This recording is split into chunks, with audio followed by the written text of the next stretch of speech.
உங்கள் தந்திவன் தொலைக்காட்சியில் தெனாலிராமன் தினமும் மாலை 6 மணிக்கு காணத் தவறாதீர்கள்.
நம்ம தளபதியுடைய அறிவுறுத்தலின்படி கூறியவாறு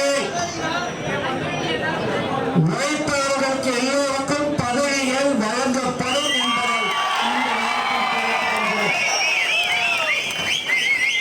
யாரெல்லாம் உழைத்தார்களோ அவர்களை தேடி பதவி கொடுப்பதுதான் தமிழக வெற்றி கழகம் என்பதை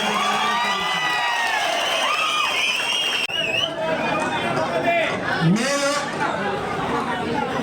நம்ம தளபதியுடைய அறிவுறுத்தலின்படி கூறியவாறு உழைப்பாளர்களுக்கு எல்லோருக்கும் பதவிகள் வழங்கப்படும் என்பதை யாரெல்லாம் உழைத்தார்களோ அவர்களை தேடி பதவி கொடுப்பதுதான் தமிழக வெற்றி கழகம் என்பதை தமிழக வெற்றிக் கழகத்தின் ஆலோசனைக் கூட்டம் பனையூரில் நடந்த நிலையில் பல்வேறு அதிரடியான கருத்துக்களை புசி ஆனந்த் வெளியிட்டிருக்கிறார். குறிப்பாக மாவட்ட செயலாளர்கள் எண்ணிக்கை உயர்த்தப்பட இருப்பதாகவும் கட்சியில் உழைத்தவர்களுக்கு மட்டுமே பதவிகள் வழங்கப்படும், தாவேக தலைவர் விஜயை அரியணையில் அமர வைக்க வேண்டும் என்பதுதான் நமது நோக்கம் என்பது உள்ளிட்ட பல்வேறு கருத்துக்களையும் அவர் பேசியுள்ளார். அந்த காட்சிகளை நாம் பார்த்தோம். உங்கள் தந்திவன் தொலைக்காட்சியில் தெனாலிராமன் தினமும் மாலை 6 மணிக்கு காணத் தவறாதீர்கள்.